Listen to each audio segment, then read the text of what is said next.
face. The birds wanted no part of it, but between the spruce's densely packed silver blue needles and the wooden cityscape, it was impossible for me to tell what it was like at the center of that circle just by looking at it. Which dovetails into the second change. From that day forward, I was forbidden to go near the circle under any circumstances. In fact, I wasn't allowed to play in the backyard at all anymore, my mom added, sitting across from me at the breakfast table that morning, sporting a pair of black and blue half-crescents under her eyes, revealing that she had barely slept. I protested, but my mom didn't budge an inch. When I found I wasn't making headway arguing about how unfair the decision was, I pivoted to asking her why I wasn't allowed to go in the backyard anymore, but she wouldn't give me an answer to that question either. So, wrought with grief and livid that I wasn't getting the full story, I told my mom, in no uncertain terms, that I was going to do whatever I wanted, and that she couldn't stop me. Slowly, she stood up, head down, her whole body tremoring like an earthquake. Then, she let go. All the feelings my mother was attempting to keep chained to her spine for my benefit broke loose, and I faced a disturbing mix of fear, rage, and misery. Lips trembling, veins bulging, and tears streaming. Another holy trinity of despair. Honestly, it terrified me. Scared me more than the realization that anyone could die at any time, something that came hand in hand with Eli's passing.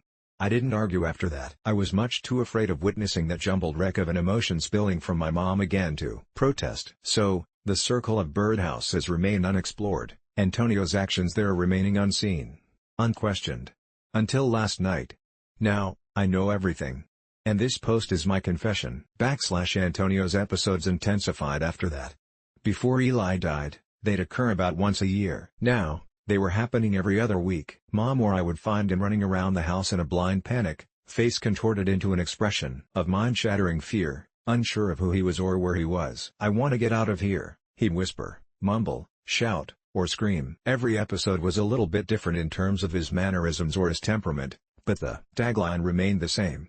It wasn't senility. Antonio was 87 years old when Eli died, so chalking his increasingly frequent outbursts up to the price of aging was my mom's favorite excuse. On the surface, it may have seemed like a reasonable explanation, but if senility was the cause, why was he so normal between episodes? He could still safely drive a car, assist me with math homework, and navigate a grocery store. His brain seemed intact, outside the hour or two he spent raving like a madman every so often. The same could be said for his body. He was remarkably spry for an octogenarian. Week after week, his episodes kept coming, banging on the walls of our house, reaching for a doorknob that wasn't there, eyes rolled back inside his skull, shaking me awake at 3 in the morning, begging for me to help him get out of here. Notably, Antonio's sessions started around the same time. Every few days, Eli's parents would